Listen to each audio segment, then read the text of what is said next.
right now. Eyewitness Sports. With high school soccer seasons wrapping up this week, tonight we take a look at the final New York State Sports Writers Association rankings. First, on the boys' side, as the stakes get higher and the games get more competitive, there are only 3 teams from the Mohawk Valley being featured this week. With that being said, we start in Class C, where Westmoreland-Oriskany have won 6 straight, not conceding a loss since September 13th, which earns them number 14 in the ranks.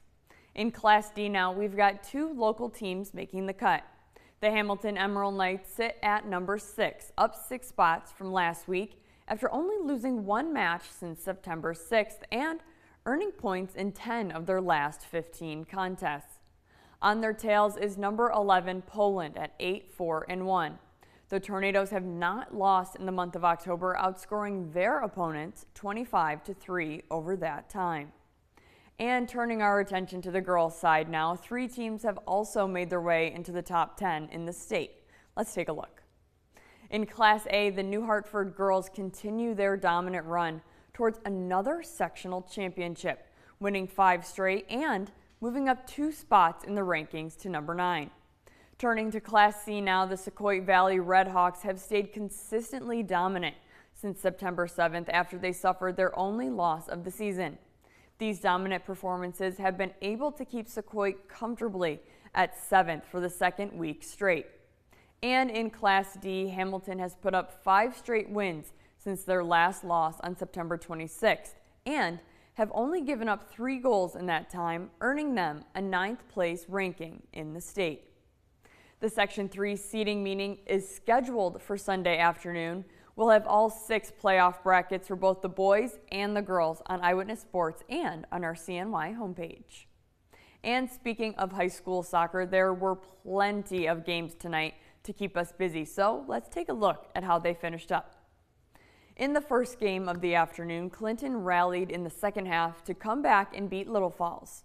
Hamilton upholds their state ranking after putting up 6 in the win over Webb. Utica Proctor was able to keep a clean sheet in the 3-0 victory over Oneida, and Adirondack scored 4 at home to take care of Canastota. And continuing on with boys soccer scores from tonight, Westmoreland-Oriskany were able to dig deep and score the game winner in overtime over Frankfort Schuyler. The final there 2-1. Herkimer also had a 2-1 victorious night in the upset over Mount Markham. And in the nightcap tonight, Rome Free Academy put up 4 goals and allowed 1 in their victory over Vernon Verona Sherrill. Tonight was a big night for the boys, as these last few games this week could determine where and who they play in next week in the sectional playoffs. And finally, right after the Jets and the Bills played last night, they both traded for wide receivers this afternoon. The New York Jets traded a conditional 2025 third-round draft pick to the Las Vegas Raiders to acquire wide receiver Devontae Adams and reunite him with quarterback Aaron Rodgers. The two have played together in Green Bay. And upstate, the Buffalo Bills traded with the Cleveland Browns to receive receiver Amari Cooper and a 2025 6th-round pick in exchange for a 2025 3rd round and a 2026 7th round.